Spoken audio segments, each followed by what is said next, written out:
Somewhere in a quiet field right before sunrise, a woman kneels beside a small purple flower. Her fingers move fast, careful, precise. She is not picking fruit or vegetables. She is harvesting 3 tiny red threads, thinner than an eyelash, from inside a single bloom.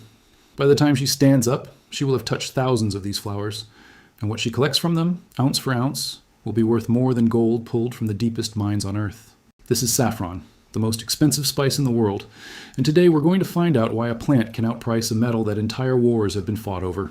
Gold has value because it's rare, durable, and hard to extract from the ground.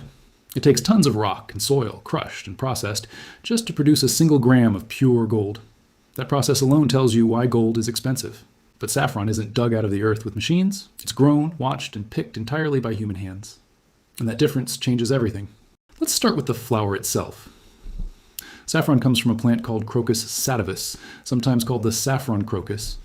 It looks delicate, almost fragile, with soft purple petals that open for only a few days each year. Inside each flower are 3 tiny red strands called stigmas. These threads are the actual spice. Everything else on the plant, the petals, the leaves, the stem, is discarded. Here's the part that shocks most people the first time they hear it. It takes around 150,000 flowers to produce just 1 kilogram of dried saffron. Not 150, not 1,500. 150,000. Each flower gives up only 3 strands, and those strands weigh almost nothing. So workers must gather an enormous number of blooms just to end up with a small jar of spice. Now picture the harvesting process. The flowers bloom for a narrow window, usually just 1 to 2 weeks in the entire year. Miss that window, and the harvest is gone until next season. Worse, each flower has to be picked at exactly the right moment. Workers head into the fields before sunrise, because the blossoms open in early morning light and start to wilt within hours under the sun. That means saffron farmers are racing against the clock every single day during harvest season.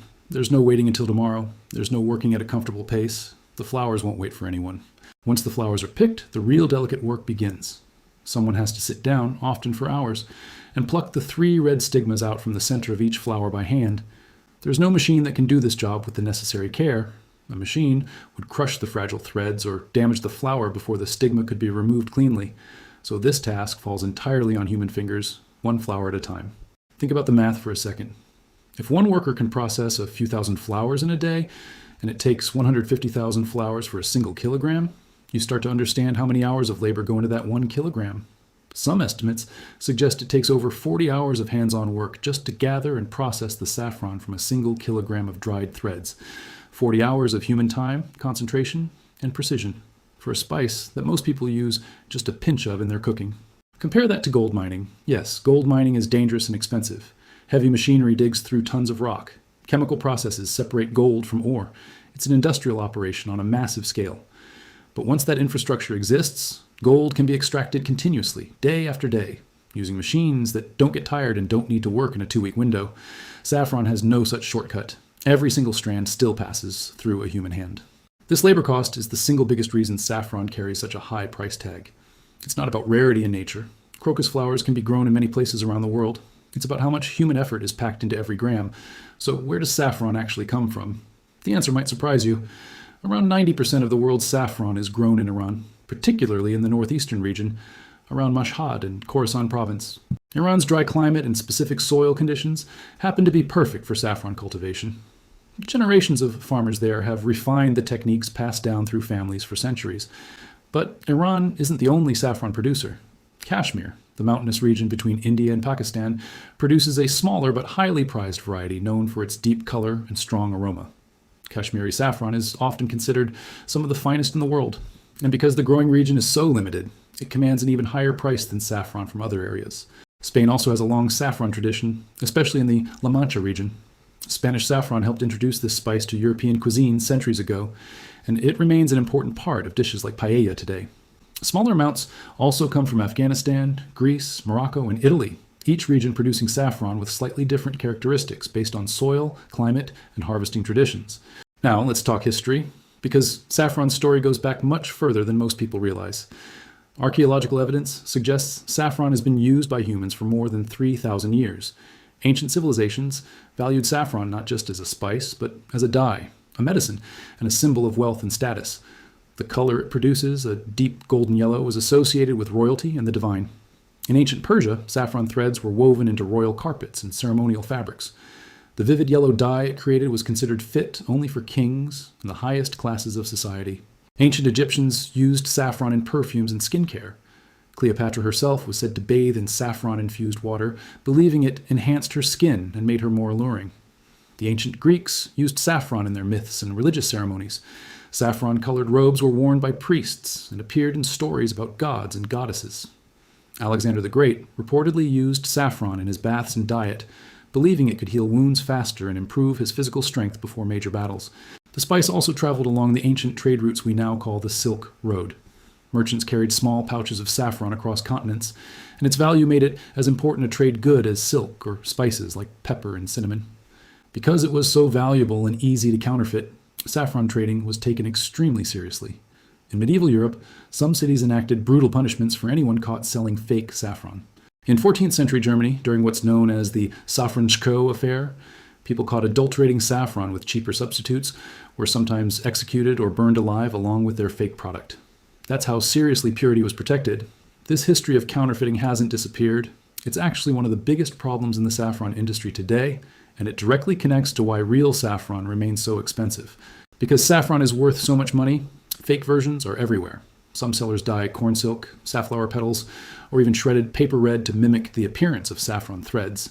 Turmeric is another common substitute, since it produces a similar yellow color when used in cooking, even though it tastes completely different and has none of saffron's unique aroma. Studies conducted on saffron sold in various markets around the world have found that a significant percentage of products labeled as saffron were either heavily diluted or entirely fake. This is part of why experts always recommend buying saffron from trusted, reputable sources, and why genuine saffron threads look and behave differently than fakes when placed in warm water, releasing color slowly rather than instantly. So real saffron isn't just expensive because of labor. It's expensive because verifying authenticity, protecting supply chains, and maintaining trust between farmers and buyers all add layers of cost and complexity. Now, let's compare the actual numbers, because this is where things get truly eye-opening. As of recent years, high-quality saffron can sell for anywhere between $5 and $10 per gram at the retail level, depending on quality and origin. Gold, meanwhile, typically trades somewhere around $60 to $70 per gram, depending on daily market prices. So wait, doesn't that mean gold is actually more expensive per gram? Here's the twist. At the wholesale level, before it reaches store shelves, and for certain top-tier saffron varieties like Kashmiri Mangra or the finest grades of Iranian saffron, prices can spike dramatically, sometimes reaching or even exceeding the price of gold per equivalent weight.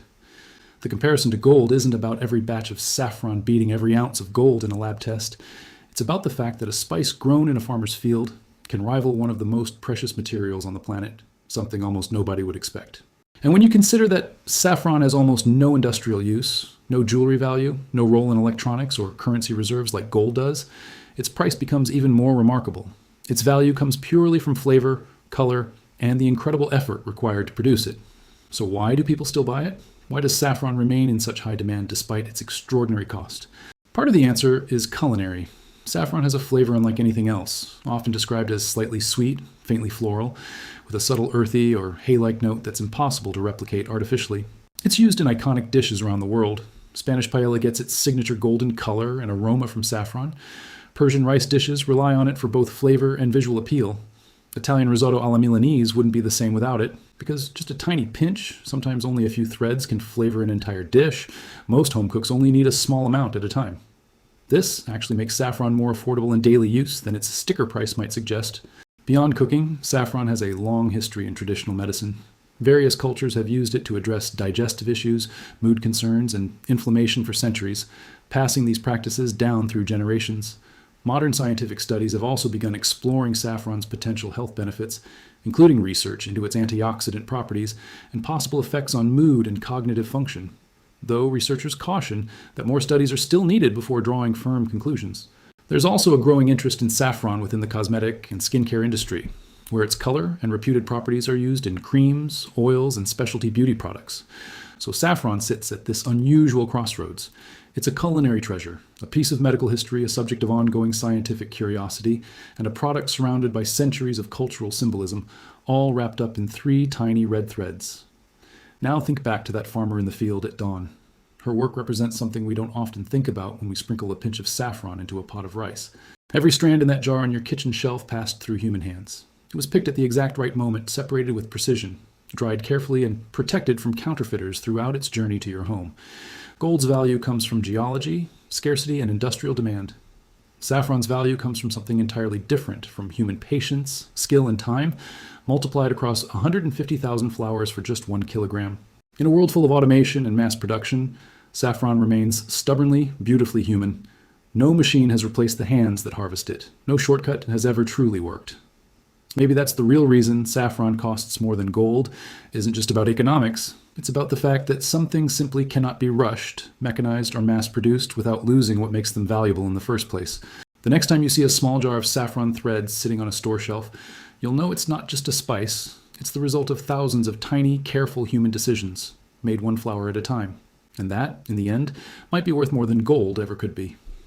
If this deep dive into the strange, hidden economics of everyday things fascinated you, make sure to subscribe to the Economics of Weird Things. There are dozens of unexpected stories like this one still waiting to be uncovered, and you won't want to miss what we explore next.